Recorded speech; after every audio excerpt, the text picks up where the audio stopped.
시청자 여러분 안녕하십니까. 대장동 사건의 핵심 증인이자 그리고 김용희 구속되는데 결정적 역할을 했던 유동규 씨가 어젯밤에 어머니 교통사고를 당했습니다.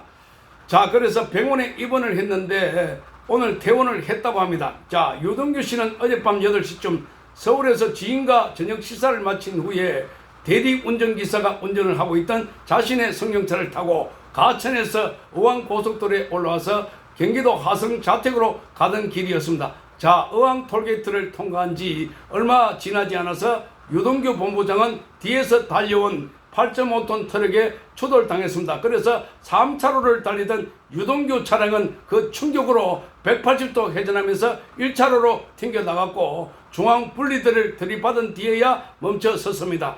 차의 조수석 측면이 중앙 분리대와 충돌을 한 것입니다. 자, 유동규 씨는 조수석에 타고 있었습니다. 사고 당시 1차선으로 주행하는 차량이 없었기 때문에 다행히 후속 사고는 일어나지 않았습니다.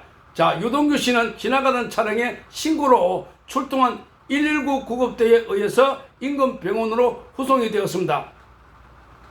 자, 그리고 오늘 유동규 씨는 퇴원을 했다고 합니다. 자, 그런데 이 사건을 보면은 뭔가 미스테리하고 의혹이 갈수록 커지고 있습니다. 자, 같은 날 이재명의 법인카드 관련해서 자, 세탁소 주인이 갑자기 극단적인 선택을 암시하는 메시지를 남기고 실종됐다가 밤에야 전북 익산 모텔에서 발견이 됐는데 살아 있었습니다. 자, 이거를 보면 이것 또한 신호가 아닐까. 자, 그러니까 유동규 씨도 크게 두 가지로 볼 수 있습니다. 하나는 사고를 당해서 생명을 잃을 뻔한 이 사건. 자, 그러니까 의도적으로 사고를 일으킨 것 아닐까 하는 의혹이 들고 있습니다. 왜냐하면 이재명 관련돼서 많은 사람들이 극단적인 선택을 했거나 의문사를 당한 것이 많았기 때문에 그래서 유동규도 이런 거를 노렸을 것 아닌가. 자, 유동규가 없다면 이재명 사건은 그야말로 핵심이 다 빠지는 겁니다. 지금 이재명 관련해서 대장동 그리고 성남FC 후원금 백현동 등등에서 자, 이 핵심 증언들이 바로 유동규 입을 통해서 나왔고 거기에 맞춰서 남욱이나 정영학 회계사가 쭉 이어지고 있는 것입니다. 그런데 유동규만 없다면 그러면 이재명은 감옥에 안 가도 된다 생각을 했다면 누군가가 의도적으로 이런 일을 벌이지 않았을까 하는 의혹입니다. 그러니까 유동규를 해치기 위한 것이 아닐까 하는 가정입니다. 또 하나는 유동규를 해치지 않더라도 이렇게 보여줌으로 해서 그리고 세탁소 주인의 실종 사건, 극단적인 암시를 했던 사건과 이번에 유동규가 사고로 이장해서 그렇게 해서 뭔가 위협을 느끼게 하는, 그렇다면 유동규 본인에게와 그리고 지금 많은 증인들, 참고인들에게 뭔가 보여주려고, 그러니까 진술을 잘못하면 어떻게 되는지를 잘 봐라, 겁을 주려고 한 것 아닐까 하는 추론이 가능합니다. 자, 이재명 주변에는 지금 많은 의혹의 인물들이 많습니다. 자, 조폭들이 많다. 과거에 국제 마피아와도 관계되는 사람들이 많았다고 하고 또 그리고 경기 동부연합 한 총련 출신도 있습니다. 경기 동부연합은 정진상도 마찬가지입니다. 자, 거기가 또 연결돼 있는 게 북한과 연결돼 있다. 북한 쪽을 추종한다. 자, 그러면 이런 세력들, 그동안 이재명 주변에는 조폭이나 또는 북한 세력들이 움직이고 있다 하는 의혹들이 제기되고 있는데 그런 걸 보면 이 사건의 일련의 배후에는 이재명은 따로 가고 있고 그 누군가가 이재명을 구해주기 위해서 벌이고 있는 일련의 공작 사건이 아닐까 하는 의혹들입니다. 왜냐하면 지금 사건은 자, 이재명을 구하기 위해서 수단과 방법을 가리지 않는 것 같이 보인다 하는 겁니다. 자, 한쪽에서는 세탁소 주인이 그냥 세탁소에 압수수색을 받았다고 해서 갑자기 극단적인 선택을 하겠다고 하는 그 자체가 말이 안 된다라는 겁니다. 자, 세탁소는 많은 돈이 가는 것도 아니고 뭐 와이셔츠나 뭐 이런 옷 몇 벌 세탁해 주는 그런 곳인데 거기 압수수색을 받았다고 해서 갑자기 거기 익산까지 가가지고 내려가는 이유가 뭘까? 자, 그것도 일종의 뭔가 짜고 한 것 아닐까 하는 그런 생각이 드는 데다가 여기도 유동규도 동선을 알고 있다가 저녁을 먹고 가는 시간대에 이 톨게이트를 막 나오는 시점에 그 시점에 맞춰가지고 갑자기 8.5톤 트럭이 나타나서 뒤에서 들이박았다. 자, 이것도 우연한 사고라 보기에는 힘들지 않을까. 자, 그래서 지금 이 건을 보면은 유동규 주변이 굉장히 위험하다 하는 것을 알 수가 있습니다.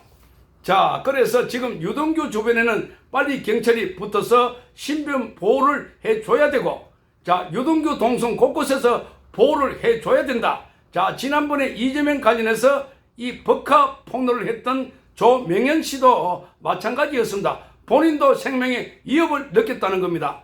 자, 그 이재명 사건 관련해서 본인이 맨 처음에 폭로를 하고 나니까 주변에 이재명 관련해서 무서운 사람들이 전화가 왔다는 겁니다. 좀 만나자, 보자 이렇게 해가지고 그래서 경찰에 신변 보호를 했고 나중에 결혼을 할 때도 경찰의 보호 속에서 결혼을 했다 이렇게 되어 있습니다. 자, 그렇게 자, 그래서 지금 이재명 관련된 이 사건은 지금 뭐 배소연 씨, 자, 법카와 관련해서 배소연 씨의 지인도 말하자면 극단적인 선택을 했고, 그리고 김문기라든지 유한기라든지 한 5명이 그런 어머니의 사망을 했는데, 자, 동일한 사람에 의해서, 그러니까 이재명이라는 사람, 피의자 또는 범죄 혐의자에 관련해서 그렇게 많은 사람들이 극단적인 선택을 하거나 또는 의문사가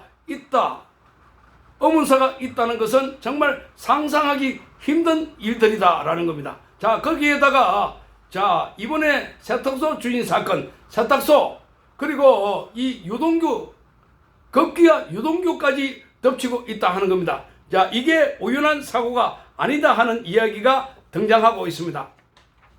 자, 그래서 이 이재명 관련해서 지금 조직적으로 누군가가 움직이고 있는 사람들이 많을 것 같다. 자, 그래서 이 유동규와 관련해서 앞으로도 진술을 할 게 많습니다. 유동규는 법원에 의해서 지금 진술이 인정되고 있습니다. 김용 재판에서 유동규 진술이 사실로 범직하다 해서 이 김용희가 징역 5년 선고받고 법정 구속됐습니다. 자, 그러면 지금 유동규 진술은 결정적으로 앞으로 이재명 사건과 정진상 사건에 연결되어 있습니다. 계속해서 재판이 이어가고, 자, 어제도 재판하는 과정에서 정진상 측과 유동규가 충돌했습니다. 법정에서 고성을 지르고 삿대질을 해서 그래서 판사가 재판을 일시 중단을 시켰습니다. 진정을 시키기 위해서 자 이러니까 지금 뭔가 누군가가 유동규를 제거하려고 혈안이 돼 있지 않았을까 이렇게 의혹이 제기되고 있습니다. 자, 그래서 지금 상상을 초월한 이 뭔가 유동규와 그 주변에 있는 인물들에 대한 위협이 벌어지고 있다 하는 점에서 지금 앞으로도 계속해서 정언이 나올 남욱이나 정영학이나 정민용 변호사, 심지어 김인섭까지 자 이렇게 진실을 말하려고 하는 사람들의 입에 봉쇄를 하기 위해서 자 아예 유동규를 제거하거나 아니면 유동규를 제거하려고 위협을 주는 상황이 아니었을까 하는 겁니다. 자, 그래서 자 이거를 보고 지금 최근에는 많은 사람들이 서울의 봄이라는 영화를 보고 있습니다. 영화. 자, 그런데 그 앞에 똑같은 감옥이 만든 이 영화 아수라가 있습니다. 안남시라고 해서 박성배 시장이 나오는데 그게 보면은 지금의 대장동과 똑같은 판박이라고 합니다. 자, 그런데 그 당시는 대장동 사건이 터지기 전에 영화가 먼저 나왔기 때문에 주목을 크게 받지 못했습니다. 그런데 이 사건의 전체를 보니까 서울의 봄은 영화고 아수라는 현실이 되고 있다 하는 지적들입니다. 자, 그래서 지금 사람들이 무섭다, 겁난다, 빨리 이재명을 구속하라, 이재명 한 사람을 구속하면 많은 사람을 살릴 수 있을 것 같다, 이런 이야기들이 퍼져나오고 있습니다. 정말 심각하고 무서운 상황들입니다. 이재명 검찰은 신속하게 수사를 해서 나머지 부분에 관련해서 지금 영장을 칠 것이다 하는 이야기도 나오는데 빨리 구속영장을 청구해서 자 이재명을 격리시키는 것이 나머지 많은 사람들을 살리는 길이 아닐까 하는 이야기가 나오고 있습니다. 시청해 주셔서 감사합니다.